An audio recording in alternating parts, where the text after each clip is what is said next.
In today's series, we're going to be covering chest, shoulder, and upper back release work.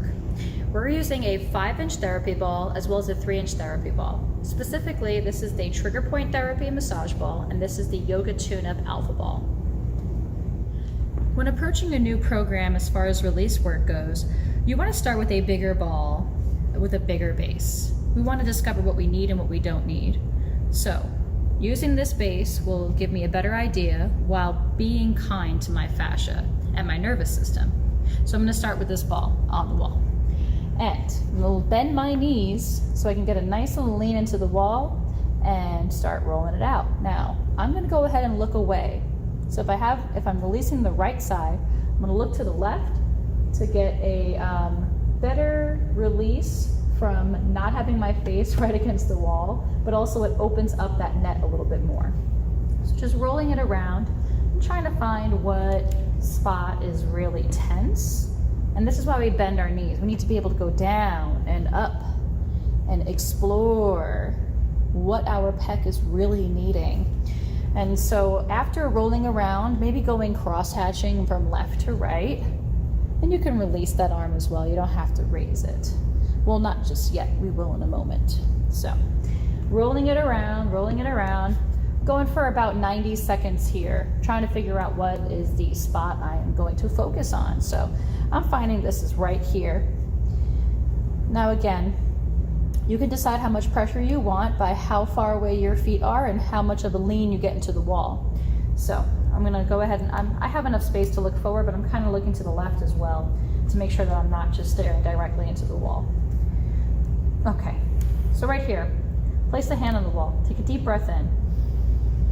Exhale as you rise the arm and the hand up, and then inhale, bring it back down. Exhale as you push, inhale as you return back. So we're going for about 5 to 6 passes on this movement.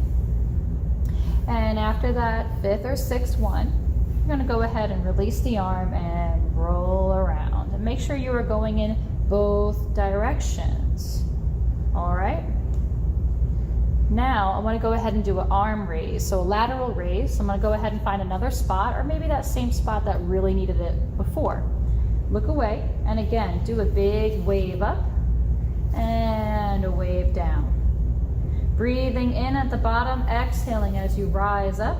And again, inhaling as you return back down. So let's get that breathing in line with our movement. Exhaling excites the extensors. So if we're extending the arm out and up, we want to exhale in that motion. Inhale as you return. And all done with that. So again, roll it on out. Maybe go back and forth, left to right. Really digging in there.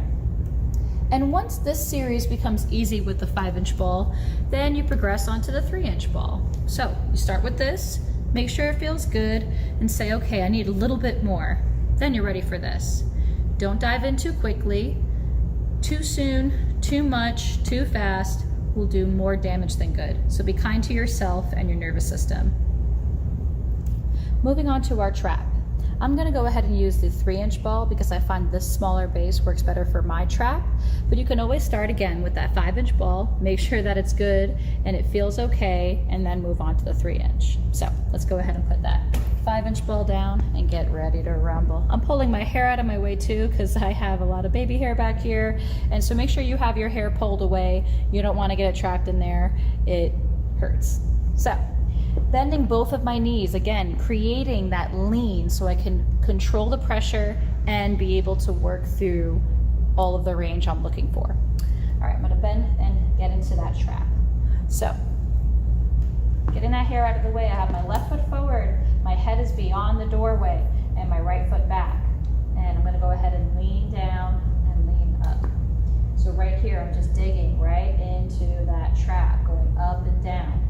Another way to approach after a couple of seconds of that is going left and right. So turning away and coming back, turning and coming back.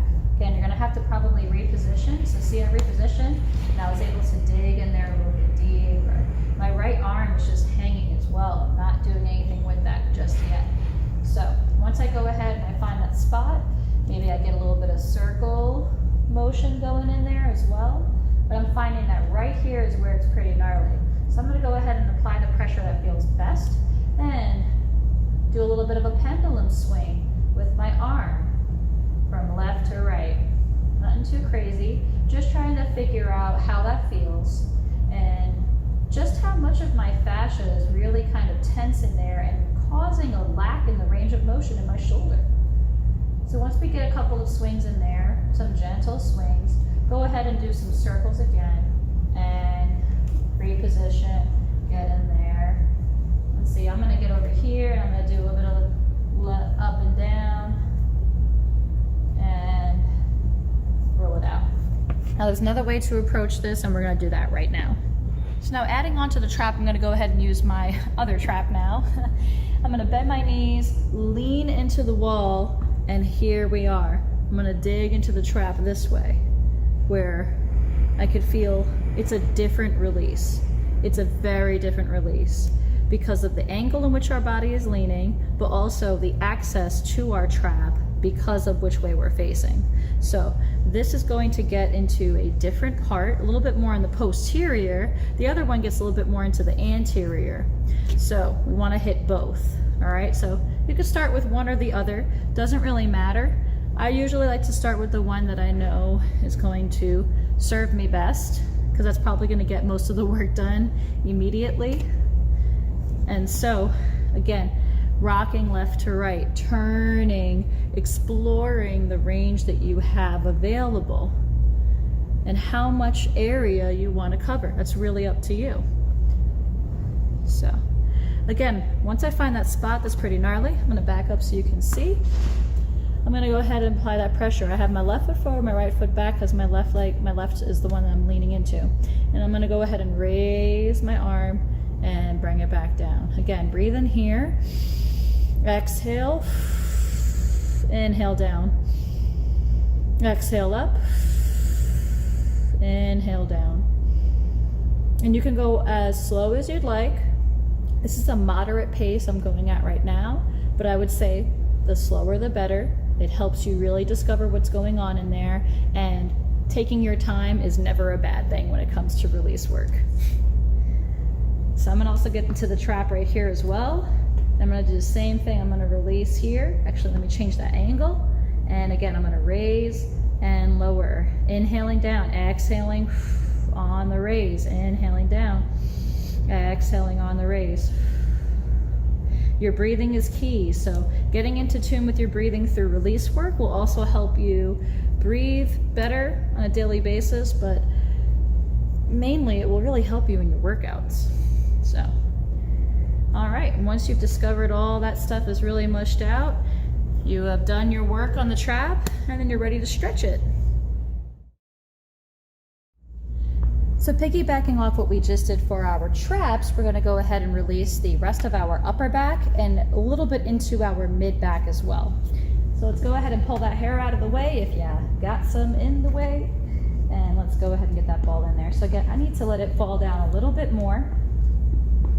So I wanna be able to move my body around, bending my knees and getting into that area, kind of just figuring out what is going on in here. I can get into here, a little bit of a nice posterior delt, and even the side of my shoulder, working my way into the rhomboids and scap, lat, innermost trap, the closer we get to the spine. And again, I'm going to get down a little bit lower too. So I want to go ahead and I'm going to bend those knees, roll up and down. So again, when you get to that spot that you feel is a little sticky, do some arm motions, raising, maybe going out to the side, reversing that movement, and just explore what you're really needing and not needing. Get a little bit lower, get into that mid back. Oh yeah, that cross one really always gets me. And then just bending up and down, rolling in there.